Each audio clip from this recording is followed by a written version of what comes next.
Hi, this is Patrick Scott. Welcome to PLS 101, American Democracy and Citizenship. The last time we met, we were talking about various things that shape the formation of our political attitudes, what we called agents of political socialization. We also talked about how some of the various elements that comprise our political culture. And what we want to do today now is talk a little bit more and to move into the discussion about participation in voting. Why do we participate the way we do? Why do we vote the way we do? What are the various factors that influence or prevent us from voting as well? So let me first of all start off by talking about the idea of conventional versus unconventional participation. The book, for example, discusses conventional participation, and what's an example of that? Conventional participation is the idea of voting, writing letters to your members of Congress or to other public officials, participating in a demonstration, attending political party meetings. These are all examples of conventional forms of participation. If you're working on a campaign or you're volunteering at a precinct, again, other examples of conventional forms of participation. Now, there are also unconventional forms of participation that some people engage in. This would include things like militia training or engaging in riots or looting, blocking entrances to government buildings. These are the kinds of things that would be considered more unconventional forms of participation. When we think of participation in the political process, obviously voting is the first thing that comes to our minds. And we have seen over the past 100 years or so a gradual extension of our right to vote. During the founding of our country, not everyone could vote.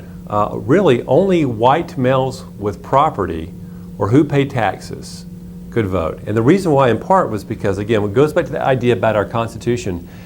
Some of the founding fathers, many of them, in fact, feared opening up the voting process too much. Voting, allowing the common person to vote, or at least the common man at that point to vote, was not necessarily a good thing because that might lead to some kind of tyranny of the majority or mob rule.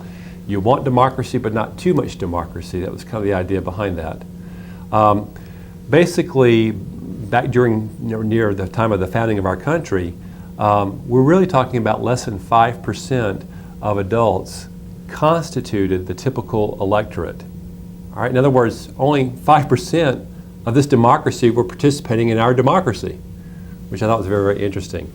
Now, over time, more and more people began to have the opportunity and the privilege to vote. During the time when Andrew Jackson was president, what's called the Jacksonian era, property qualifications began to fall off. And basically what that meant was that more and more people, you didn't have to own property necessarily to be able to vote, but you had to be white, you had to be male, and you had to be over the age of 18, in some cases 21.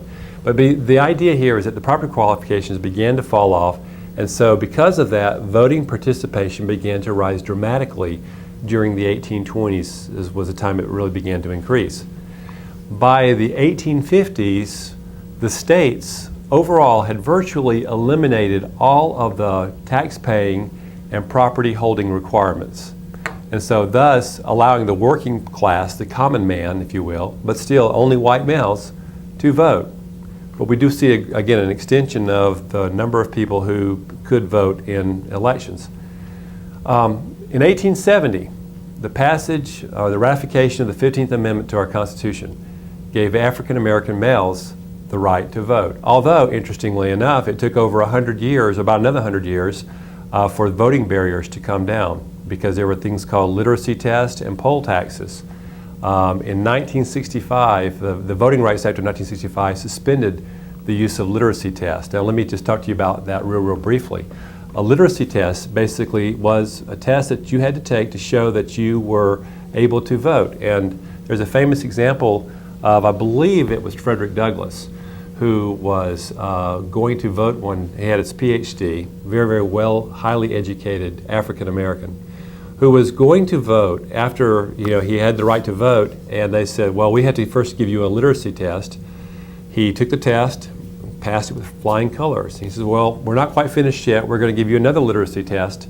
He took the second literacy test, a little bit more complicated passage to be able to read and understand and tell and indicate what it meant, and he passed that with flying colors. And according to the story, he took yet a third literacy test that was required before he had the right to vote, and he failed it. So he was denied the right to vote. What was interesting was that this third literacy test was in Chinese, and therefore he was denied the right to vote. Now, those kinds of shenanigans were created to keep blacks from voting. And again, it took till about the mid-1960s before the literacy tests were eliminated. The poll taxes were something very similar to that, and that in terms of trying as a barrier, serving the same kind of purpose here.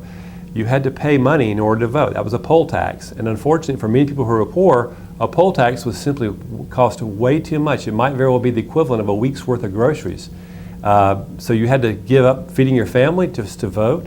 And so these were designed deliberately to keep primarily African American males from voting and playing a role in the political process. And again, even though African American males were given the right to vote in 1870, it took about another 100 years before those other kinds of aspects like literacy tests and poll taxes were eliminated. We see for women, however, women did not get the right to vote all across the nation until the passage of the ratification of the 19th Amendment in 1920. The 19th Amendment gave women the right to vote. Now again, some states, like I think I've mentioned this before, like Wyoming, gave women the right to vote by the late 1800s, I believe. But by and large, all across America, women did not have the right to vote in elections until 1920. Again, the Voting Rights Act of 1965 was a very important piece of landmark legislation. As I mentioned, it called for the end of literacy test, poll taxes, and other kinds of barriers that were designed to keep blacks from voting. It also attempted to eliminate something called gerrymandering, all right, or to eliminate gerrymandered districts.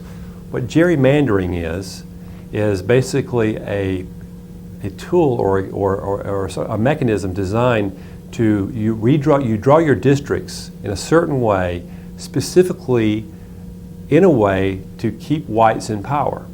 So for example, if you have a community where you have a sizable pocket or a population of African Americans, and you divide that district in half or in thirds, and then redistrict that, create a district that basically takes that concentrated area and disperses it in a larger white district where it makes that small group or neighborhood or small part of the community really part of a minority now, then it's a tool. It helps to ensure that black candidates, for example, would not get elected.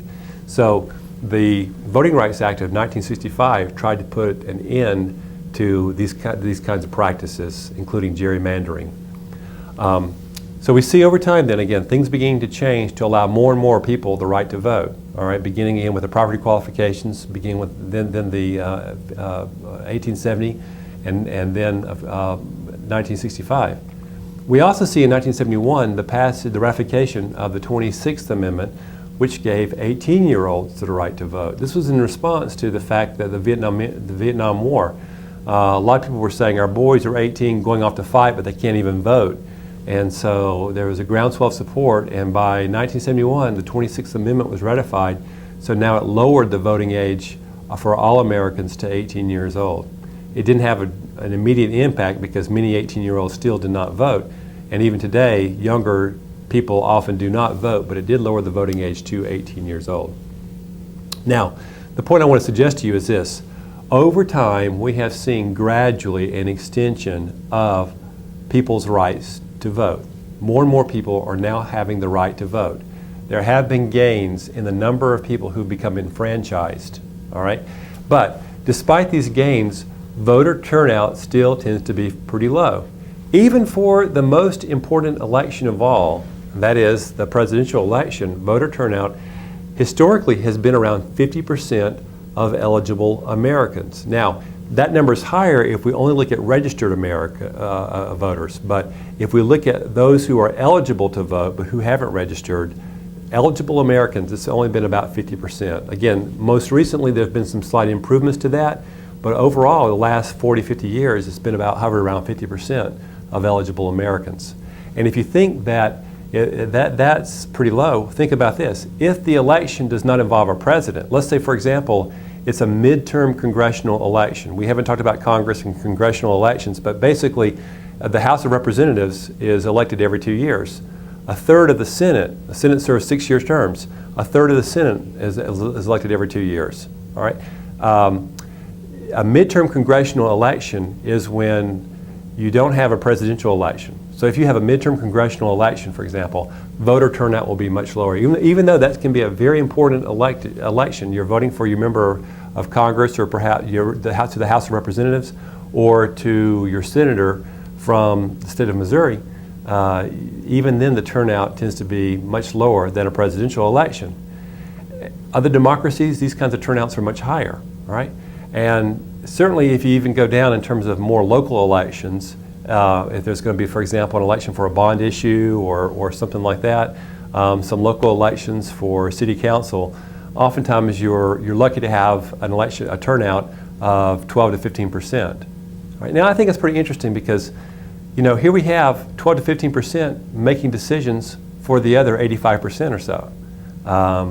But again, there's some reasons for that. But voter turnout certainly seems to have declined in many ways over the years. Most recently, there's been a slight upswing, but overall, though, there's been a declining pattern.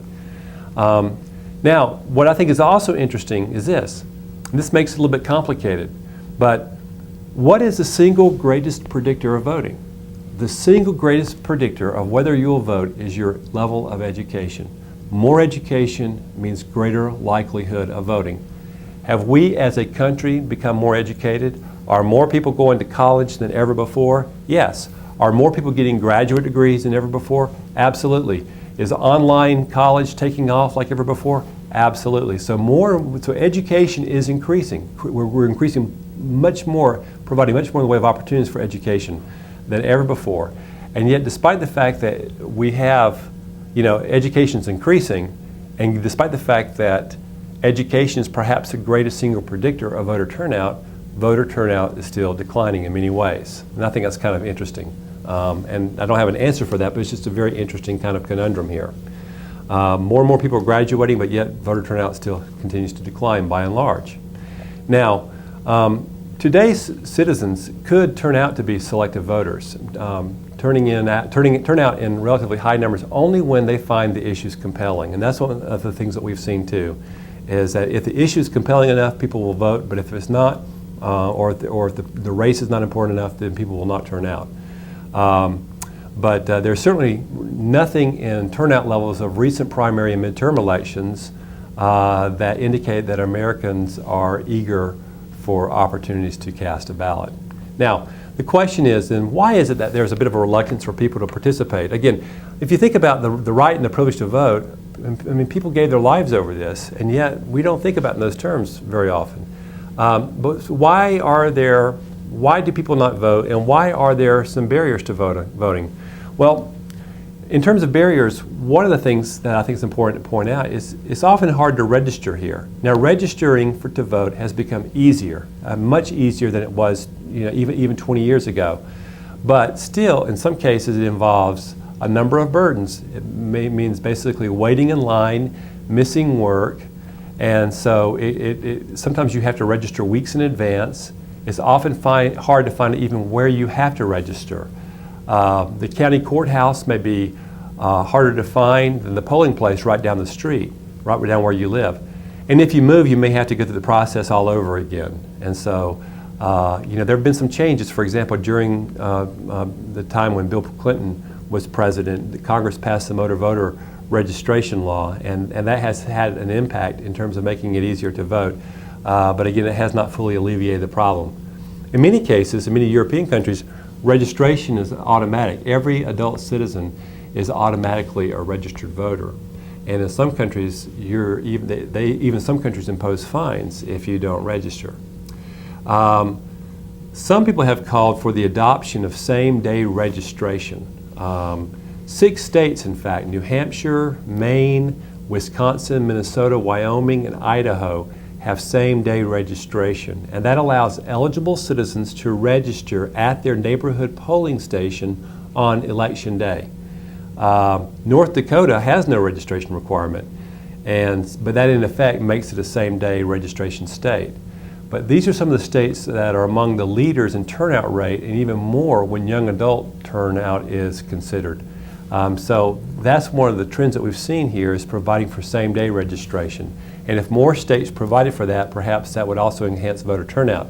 Of course, you've got some potential problems associated with that, the logistical problems of making sure that people who are registering are eligible to vote, and having to back check and follow up some of those things. But again, the results so far seem to suggest that that's a very, very promising avenue to help reduce some of the barriers to voting. But nonetheless, there are registration barriers. Besides that, there are voting barriers. I want to separate out the two. You've got registration barriers, you've also got voting barriers. Voting itself is often not very convenient. Here, we tend to have our elections on one day. You vote on one day. And what day is that? It's on Tuesdays. That's, again, the middle of a work week. If you are rushing to work or rushing to get back home, all of a sudden you forget that you're voting, that you had the opportunity to vote, and so you may end up not voting. And so that has a way of depressing turnout. But in many European countries, by contrast, voting takes place on weekends or elections are declared national holidays. So it's easier and more convenient to vote in many countries over in Europe. Now, besides the registration barriers, besides the fact that voting is not often very convenient, of course, we have to come up with the idea about what about your vote itself. Many people believe that their vote will not make a difference. Remember the idea of political efficacy here. Many people believe simply that why should I cast a vote? My vote is one of among thousands or more than that. Why should it will not make any difference at all. Or my spouse is going to vote one way, I'm going to vote the other way. Our votes will cancel each other out, so why even bother voting? Okay? Now, the more you believe that you understand and have an influence on the political process, the more you will vote. But a lot of times people will simply not believe that their vote makes any difference.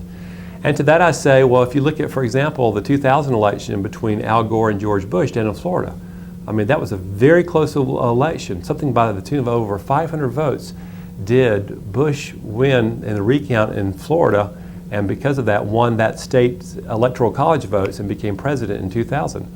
And so again, in that case here, a national election was decided by just a small fraction of a percentage here. So yes, I think your vote can make a big difference, and it can count. Even if you are only one vote, it still can make a very big difference. Of course, besides that, this belief that your vote doesn't have that much of an impact, a kind of related argument or reason for people not voting is the idea that people are very cynical about voting, what we've talked about before, and again also the idea of political efficacy here. They believe that, why should I vote? Because after all, I'm basically voting in one set of crooks to replace another set of crooks is often the comment that we hear. The government's not responsive to my needs anyway, so why should I even bother to go vote? And as I mentioned in our last segment, the point I'll emphasize here again, don't expect the system to be responsive to you if you choose not to participate in the system. The system is only, the political process is only going to be responsive to you if you participate. And if you don't participate, then you've got no reason to complain.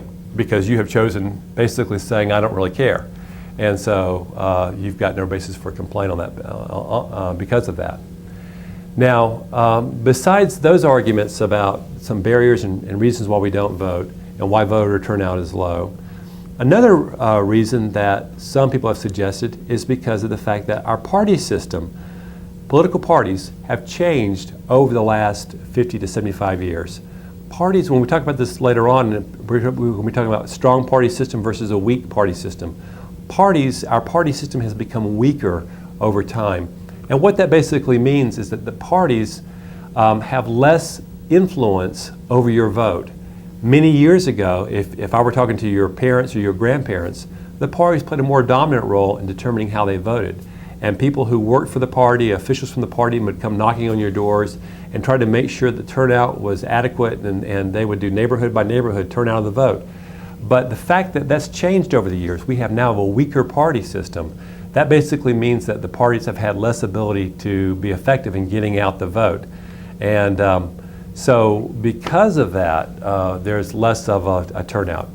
And I'll say even briefly here, I'm going to talk about this again with political parties, but again, if you compare our two-party system, broad-based two-party system, with a multi-party system in many European countries, they use a process called proportional representation.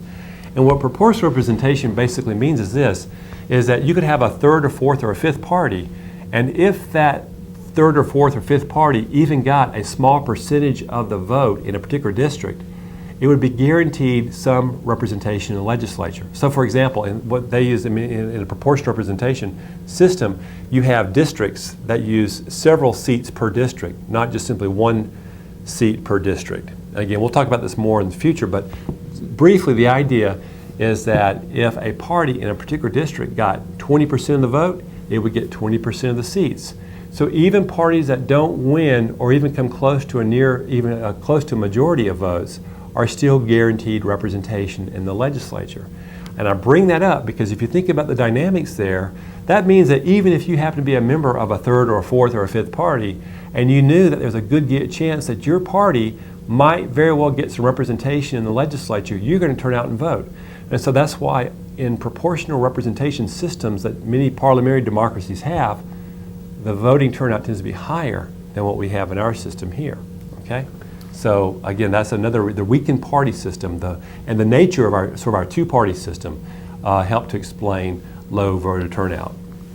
Now, you might say that I'm coming across with the idea, first of all, that, well, turnout is bad, right? Well, yes, I actually believe that more people should be voting. More people should clearly be making decisions that affect their own lives and their own destiny. And I think it's unfortunate that many people, basically, like I said before, our ignorance is their power. Our unwillingness to participate is handing over power to somebody else to make decisions on our behalf. And so, again, I want to emphasize the idea that our participation is absolutely important for a healthy, thriving democracy. Still, let me put this up to you. Is low voter turnout necessarily a bad thing? Some people would make this argument. They would say that, well, low voter turnouts are really not that bad because it shows that people are relatively happy with the way things are.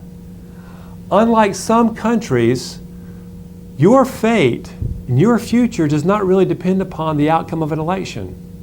If you happen to be a member of a party and your party loses, you're not going to be thrown in jail. You're not going to be rounded up. You're not going to be persecuted. Life pretty much is going to go on as normal, despite what the pundits may say on TV. But I mean, no matter who wins the election here in the United States, at the local or even national level, when we have a change in our party, a change in our leadership at the national level, even though there are fundamental changes in our policies, for the average citizen, life is not going to be radically different than under the prior administration. So some people suggest that low voter turnout is simply a reflection of citizens understanding the idea that no matter who wins or loses, it's not going to have that great of an impact on their daily lives. So, in a lot of ways, it is a reflection that people are relatively content with the way things are. Okay? Well, that's one argument that some people suggest that say that low voter turnout is not necessarily a bad thing. Let me give you another argument that some people suggest. Some people say that, hey, it's good that we have low voter turnout because we don't want ill-informed people voting anyway. We don't want people who are not very knowledgeable about issues to cast their vote and make informed, making a decision, because they're going to make bad decisions. Well, they may be thinking that a bad decision is a decision that doesn't comport with their own viewpoints. But the idea here is that we don't want to have, again, going back to that idea of the Founding Fathers, we don't want to have the common man voting too much because, after all, they'll end up making bad decisions, fleeting decisions based upon fleeting desires. And you really just can't trust the common person. So in a lot of ways, it's good that people don't vote who don't take the time to learn about the issues, to become aware of the issues, and cast their vote informatively. If they're not willing to go to the trouble, they shouldn't have any vote anyway, because they're obviously going to make a bad choice. Okay, that's the argument that some people say, that it's not such a bad thing if some people don't vote, because ill-informed people shouldn't be voting anyway. Well, again, the problem I have with that is, well, how do you determine, are you, to that viewpoint, I would say, should we have some kind of litmus test or some kind of new literacy test, some kind of political knowledge test? Should you take Political Science 101 and pass it with at least a B or higher in order to be able to vote? I mean, where do you draw the line and determine who is ill-informed and who's not ill-informed? And I think that's one of the greatest things about our democracy. Even though that people who are ill-informed have the right to vote, and they choose to cast that right to vote. And they may not be as informed as other people, but they vote on what they think is right and what they want to do. I think that's a wonderful thing about our democracy. Now, while turnout is fairly low and has been declining by and large, then who are the people who do vote? Well, the people who do vote are likely to be white, have higher education, more income as opposed to less income, better jobs as opposed to not as good of jobs compared to non-voters. Older people tend to vote more than younger people, although again, after age 65, voting begins to decline, but as people increase in their age up to a certain point, voter turnout also increases too. Who are the non-voters? The non-voters are likely to be less educated, rural, non-white, and very young or very old. Now, here's something I want you to think about. If members of all of our social groups across the U.S. voted in equal proportions, candidates running for office would have to offer programs and policies that appealed to historically disadvantaged groups more so than they do now. All right? In other words, the idea is this: if more people voted, then the policies and the laws that we currently have on the books today might be very different. You might like that, you might not like that. But I would make the argument, though, with increased voter turnout and greater political participation, and greater sense of political efficacy than what we have going on today, the laws and the policies that we have might be very, very different.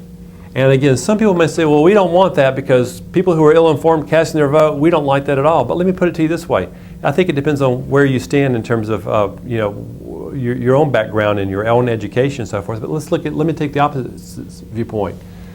You've got maybe the poor mother who feels like who's struggling to make ends meet, and sees that, is looking at the news about bank bailouts and executive salaries and so forth. And she may say that, well, is this fair? But again, if she responds by saying, oh, I'm not going to vote, I can't make any difference, well, she's right. Again, other people will be making decisions on her behalf that may not necessarily be representing her interests. And that idea spans across all groups of people who choose not to vote. So again, more people who vote, the laws and the policies that we have on the books might be very different, because you've got to think about this. The political system, and that is people who operate in our political system, the representatives, the politicians, the government officials, they're going to respond to people who are trying to press for change. If you're not organized and you're not pressing for change, if you're not registering your viewpoints, they're not going to respond to you. That's just plain and simple. Now, another important point is this, is that while citizens in the United States tend to vote less than the European counterparts, it's also important to point out that we are still likely to participate in our system. We may not vote as much, but we might still participate in other kinds of conventional participation. And one of the points that the book makes is that while Americans may have low voter turnout, we still are very active in terms of things like both conventional and unconventional forms. We write letters to our member of Congress. We talk to other people about politics. We might get involved in some kinds of demonstrations. So other kinds of ways we might very well play a role. Even if we don't always vote, we are still about at the same level as other countries in terms of our overall forms of participation. Now, let me move on and talk about another topic, and this will finish up our discussion about political participation and voting. And that is this: why is it that you choose one candidate over the other? And there are several reasons for that, and I'm going to give you some of the basic reasons for this. The first is this idea is the positions on issues, the issue positions, the issues. You vote based upon the issue positions taken by a candidate. All right, so there is presumably the idea that you're going to vote for a candidate because you agree with that candidate's viewpoints on some major issues that are important to you. How does a candidate feel about abortion? How does a candidate feel about gun control? How does a candidate feel about Social Security or welfare, health care policy? These are the kinds of the candidates that most closely line up with your views. Those issue positions help you determine whether you should vote for this candidate or that candidate. And again, what does that require? That requires a fair amount of understanding their issue positions. And fortunately, with the advent of the internet and the websites that candidates have, it's very, very easy to find their issue positions and look those up. So issues are very, very important. How candidates feel and how they have, what they believe about what we should do once they're in office is a very important consideration that helps influence our vote naturally. Now, what about another aspect that some people talk about is this idea of retrospective voting. Retrospective voting is basically this, and that is looking at a candidate's prior accomplishments or prior voting records. If that person has served before, this person's running for re-election, that person's known as an incumbent. What was the candidate's voting record? Or if this is a new candidate, hasn't had experience before, not an incumbent, what about this candidate's past record of accomplishments? Has this person shown a record of accomplishment? So again, this idea of retrospective voting is what are we looking at in terms of how they've done up to this point. A related issue is this idea of character, personal characteristics or qualities. Does the candidate come across as showing leadership ability? Do they come across in terms of in debates as expressing a good command of the issues? Do they come across as sophisticated in their understanding, as debonair, as charming? It could be a lot of different kinds of aspects of their personal qualities, or more of their characters as well. Does this person have the integrity, or seem to come across as the person that we want to have as our leader, one of our leaders? So that's another issue that people think about, or another quality that people look at, certainly when they're thinking about casting their vote. And then another one is party identification, and that is this candidate, if I happen to be a Republican, is this candidate also a Republican? Party identification can play a very major role. I don't have to necessarily understand all the candidates' positions on banking regulation and banking bailout and the role of government regulating industry and all those kinds of things, environmental regulations. I don't have to, if I happen to know somebody's party identification, if I know what the party they belong to and I happen to be strongly part of the same party, then naturally the party affiliation is going to play a major role in determining how I vote. In a lot of ways, that's one of the benefits of political parties, is that they provide a shortcut for voters, because voters can choose candidates even though they don't know all the specific issues that they feel about, that they've articulated their positions on. I don't have to go and do all the research on a candidate to know if this candidate's Republican and I'm Republican, I'm going to vote for this candidate. Because after all, if this candidate's Republican and the opponent is a Democrat, chances are the Republican is going to be more closely aligned to my basic core issues and values than the Democratic candidate is going to be, and so therefore I'm going to vote for the Republican. Now that happens for those who are strongly identified with one party or the other. That whole idea about party identification, of course, plays less of a role for people who don't strongly identify with one party or the other. People who call themselves independents might vote for a Democrat one election, a Republican or another election. In that case, party identification of a given candidate at a given point in time may be pretty meaningless. Instead, that candidate, that voter who expresses more of an independent streak is going to hopefully look at more, and likely will look at more of the positions taken by that candidate and on the issues, most of the issues for which that voter agrees with and with the candidate will help determine that voter's choice for voting for candidate A or for candidate B. So these are some of the factors that influence how people vote today. We've talked about, again, some of the barriers to voting, why people don't vote, how we can change that to some degree, and then also, of course, how voting has changed over time, how we've become gradually more enfranchised as a country so that we have more and more people voting. And the last thing I will say with this is that for all of you, I would just again emphasize, don't take your rights and responsibilities haphazardly as a citizen and in terms of voting. Take those responsibilities seriously. You'll see, particularly as you get older in life, that voting is a very important issue. It's a very important aspect. It's a very important way for you to participate in one of the greatest opportunities of our political system at work. And be proud of the fact that when we have a change in our leadership, even at the highest levels, we have a very solid, peaceful transition of power. And again, one that is one that you don't have to worry about, again, losing your life over because another party comes in power. We have free and fair elections. It's part of what democracy is all about, and it's something that we can all be proud of.